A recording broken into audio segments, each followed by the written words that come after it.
जिस तरह 12 तारीख को फ्लोर टेस्ट होगा उसमें जेडीयू के नहीं बल्कि बीजेपी के भी लोग टूट के आएंगे। नीतीश कुमार जी के बीजेपी में शामिल होने से बीजेपी के लोग खुश नहीं हैं। उसी तरह जेडीयू के लोग भी खुश नहीं हैं। राजनीतिक जीवन में अभी तक ऐसा कोई नेता नहीं हुआ कि बार बार पलटी मारते ये गिरगिट को फेल करती हैं और इन्हें भारत रत्न मिलना चाहिए पलटी मारने में। जिस तरह चिराग जी बीजेपी पर आरोप लगाए थे कि हमारे पिता का मूर्ति बीजेपी के लोगों ने तोड़ दिया, बाबा साहब अम्बेडकर की मूर्ति को तोड़ दिया, बीजेपी के लोगों ने ही हमारा जो बंगला सिंबल था उसे फ्रीज करके रखा है और ये समय अब आ गया है कि बीजेपी को लंगड़ी मारने का। भली भांति समझना चाहिए कि बीजेपी उन्हें और जेडीयू के खास लोग पीठ में खंजर घोंपने का काम करेंगे।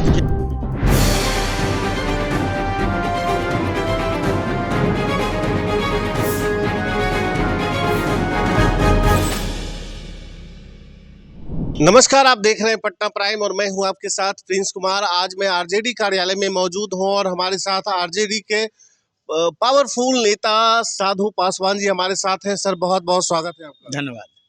सबसे पहला सवाल ये होगा सर कि राजश्री जी का ट्वीट आता है कि जदयू के 17 विधायक आरजेडी के संपर्क में हैं और आरजेडी में सम्मिलित होने की संभावना दिख रही है, क्या कहेंगे आप? देखिए, जिस तरह 12 तारीख को फ्लोर टेस्ट होगा उसमें जेडीयू के नहीं बल्कि बीजेपी के भी लोग टूट के आएंगे। ये तो बहुत बड़ी बात आप बोल रहे हैं सर। मैं कह रहा हूँ ना कि देखिए, बहुत सारे जो बीजेपी में हैं और नीतीश कुमार जी के बीजेपी में शामिल होने से बीजेपी के लोग खुश नहीं हैं। उसी तरह जेडीयू के लोग भी खुश नहीं हैं। नीतीश कुमार जी जिस तरह पलटी मारते हैं, हमको लगता है कि राजनीतिक जीवन में अभी तक ऐसा कोई नेता नहीं हुआ कि बार बार पलटी मारते ये गिरगिट को फेल कर दिए हैं और इन्हें भारत रत्न मिलना चाहिए पलटी मारने में। तो उसी तरह सामाजिक न्याय के जो लोग हैं, जो बाबा साहब अम्बेडकर के संविधान रक्षा करना चाहते हैं, वो निश्चित तौर पर इस बार खेलेंगे। जैसा कि ये कहा जाता है और ये हकीकत भी है, चिराग पासवान आपके बहुत करीब हैं, पारिवारिक संबंध है आप लोगों का, लेकिन चिराग पासवान भी लोकसभा चुनाव को लेकर के 11 प्रतिनिधि को अपना नियुक्त किए हैं हर लोकसभा में, 11 लोकसभा में, जिसकी सूची उन्होंने जारी की है। और क्या करने जा रहे हैं? क्या चिराग पासवान एनडीए से नाराज चल रहे हैं?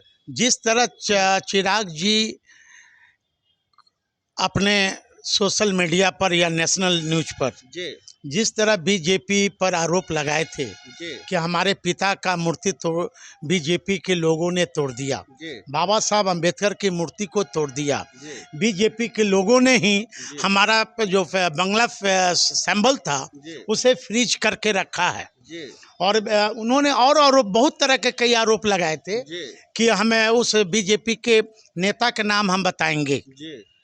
चिराग जी उस दिन भूले नहीं हैं। चिराग जी समय का इंतजार कर रहे हैं और ये समय अब आ गया है कि बीजेपी को लंगड़ी मारने का। हाँ, चिराग पासवान अपने पार्टी के राष्ट्रीय अध्यक्ष हैं, उन्हें समझना चाहिए, भली भांति समझना चाहिए कि बीजेपी उन्हें और जेडीयू के खास लोग पीठ में खंजर घोंपने का काम करेंगे।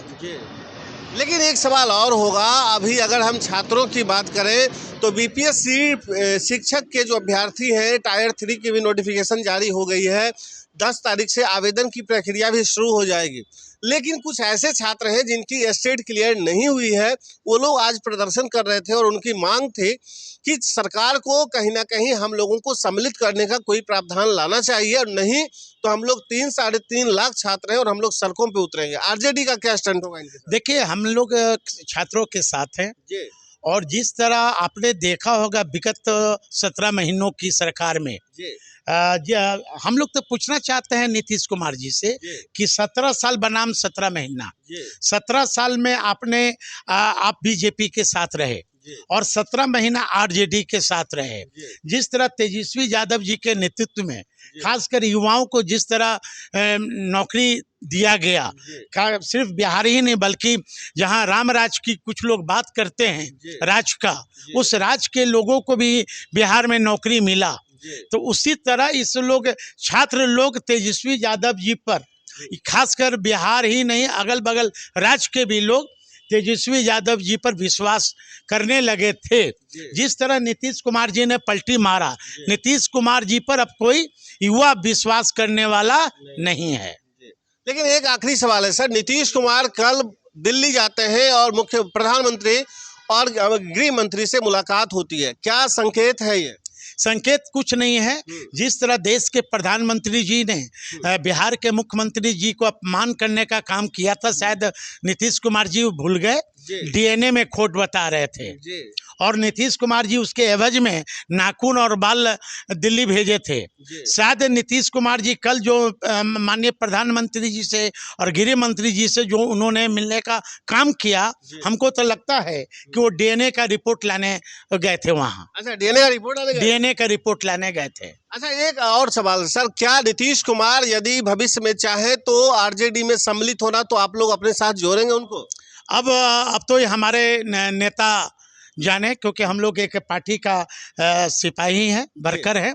इस बार हमसे ज़्यादा हमारे नेता बताएंगे। लेकिन 12 को खेला होगा सर? 12 को खेला होगा। हाँ। कोई रोकने वाला नहीं है। हाँ। क्योंकि नीतीश कुमार जी के जो विधायक हैं, हाँ, वो नीतीश कुमार जी से नाखुश चल रहे हैं। हाँ। मैं तो कह दिया, जो सामाजिक न्याय के लोग होंगे वो सामाजिक न्याय के धारा पर चलने वाले लोग आदरणीय तेजस्वी यादव और लालू जी के साथ रहेंगे। चलिए, बहुत बहुत शुक्रिया। आप सुन रहे थे साधु पासवान को, इन्होंने साफ शब्दों में कहा, अभी तक राजश्री यादव का जो ट्वीट था, उस ट्वीट को लेकर मीडिया में खबरें लगातार चल रही थी 17 विधायक का, लेकिन इन्होंने तो और बड़े दावे कर दिए। इन्होंने साफ शब्दों में कहा, जदयू के तो हैं ही हैं, बीजेपी के भी कई विधायक संपर्क में है और महागठबंधन में शामिल होने की संभावनाएं दिख रही है।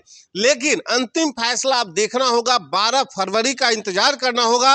12 फरवरी को क्या होगा क्या नहीं होगा, उसका परिणाम का इंतजार करना होगा। चलिए, फिलहाल आप क्या सोच रहे हैं, आपकी क्या प्रतिक्रिया है, कमेंट करके जरूर बताएं, क्योंकि लोकतंत्र का वास्तविक मालिक जनता होती है और आप लोग मालिक हैं। आप लोग फैसला कीजिए क्या होना चाहिए क्या नहीं होना चाहिए। तो चलिए, आप बने रहे पटना प्राइम के साथ। मैं हूं आपके साथ प्रिंस कुमार। नमस्कार।